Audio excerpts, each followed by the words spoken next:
सन 70 की दहाई का जमाना था। कराची में अब्बू के पास कोई खास मुलाजमत नहीं थी। हम 4 बच्चे अपने वालिदैन के हमरा ढाका से नए नए कराची आए थे। उस वक्त मशरकी पाकिस्तान हुआ करता था।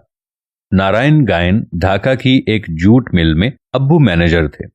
कंपनी के अहाते में हमारा बंगला था। सामने बाग और पीछे की तरफ दरिया बहता था। हमारा बचपन स्पीड बोट पर दरिया घूमते और बाग में तितलियां पकड़ते बड़े आरामो आसाइश से गुजर रहा था कि अचानक कराची में हमारी खाला अम्मी का इंतकाल हो गया।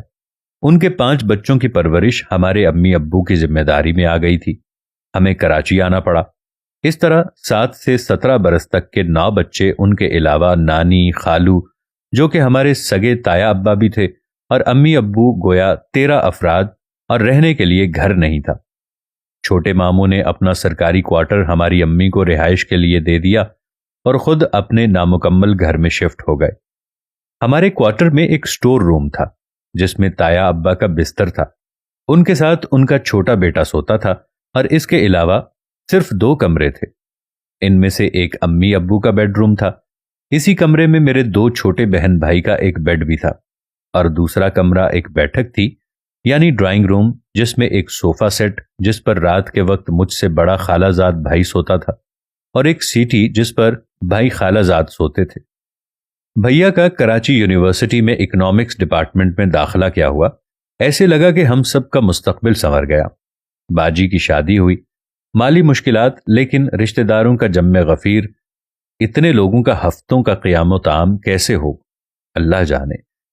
लेकिन खानदान के अफराद की आपस में इस मोहब्बत, रवादारी और हुस्न सुलूक से मुश्किलात आसान हो जाती थी।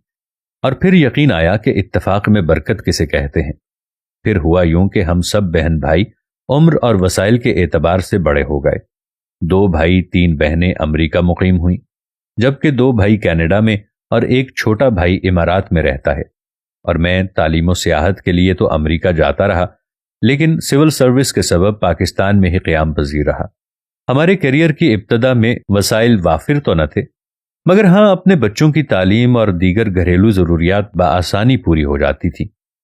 अब्बू अम्मी भी हमारी बेगम के हुस्न सुलूक के बायस हमारे साथ ही रहते, बल्कि यूं कहिए कि हम वालिदैन के ज़ेर साया रहते हैं। हमारे माशाअल्लाह 4 बच्चे हैं। एक बेटी है जो डॉक्टर है, एक बेटा जर्मनी में मास्टर्स की सनद हासिल कर चुका है और उसे वहां रिहाइश पसंद है। 2 बेटे आला तालीम याफ्ता हैं और हमारे साथ रहते हैं। वालिदैन की दुआओं की बरकत से जिंदगी मोहब्बत और आफियत से गुजर रही थी। लेकिन फिर हुआ यूं कि बच्चे प्रोफेशनल हो गए और हमें भी तरक्कियां मिलती गईं। इस तरह हमारा स्टेटस मुराद याफ्ता हो गया। रिहाइश मिडिल क्लास आबादी से पॉश सोसाइटी में शिफ्ट हो गई। अल्हम्दुलिल्लाह घर बहुत बड़ा हो गया। अफराद से 2 गुना बेडरूम्स हैं और 6 वॉशरूम्स हैं। हमारी बेगम साहिबा यूं तो तहज्जुद गुजार 5 वक्ता नमाजी हैं, आशूर का नफिल रोजा तक नहीं छोड़ती। हमारा 3 दहाई का मोहब्बत भरा साथ है, लेकिन हमारी माशी बेहतरी, बच्चों की अच्छी मुलाजमतें और म्यारी तर्ज रिहाइश के साथ ही उनकी सोशल एक्टिविटी बढ़ गई। बहन भाइयों और अपनी अम्मी से मिलने तनहा अमरीका आना जाना और फिर स्मार्टफोन का हद से ज्यादा इस्तेमाल, जिसने इनकी घरेलू सोच और पुराने अक़दार पर ज़रब लगा दी। रफ्ता रफ्ता बेगम और बच्चे लाशऊरी तौर पर जदीदियत से मुतासिर होने लगे और घर का माहौल तब्दील होता गया। बेगम के बारे में कहना बेजाना होगा कि वो हम सफ़र तो हैं, मगर उनसे हम नवाई न थी। कहाँ एक वक्त था कि हम दोनों एक जान 2 कालिब थे। जिंदगी के तमाम मामलात मुश्तरका थे, लेकिन फिर हमारे दरमियान दौलत की कसरत और मोबाइल फ़ोन आ गया और मामलात ज़ाती हो गए।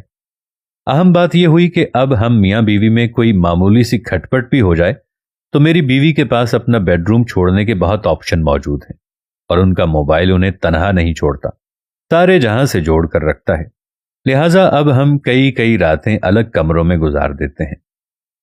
हद तो यह है कि इनके अपने बहन भाइयों से मिलने अमेरिका जाने की इत्तला भी मुझे उनकी रवानगी के वक्त मिलती है, ताकि एयरपोर्ट पर प्रोटोकॉल का इंतजाम हो सके। तुम्हें हम ढूंढते हैं, हमें दिल ढूंढता है। ये तन्हाई का आलम शायद कभी कभी चीज़ों की कसरत, मालो दौलत की फरावानी, आला तालीम, प्रोफेशनलिज्म और हद दर्जे आसूदगी अपनों से दूरी का बायस बनती है। मौलाना रूमी रहमतुल्लाह अलैह से किसी ने पूछा कि जहर क्या है? जवाब दिया, हर वो चीज़ जो तुम्हारी ज़रूरत से ज़्यादा हो وہ زہر ہوتی ہے۔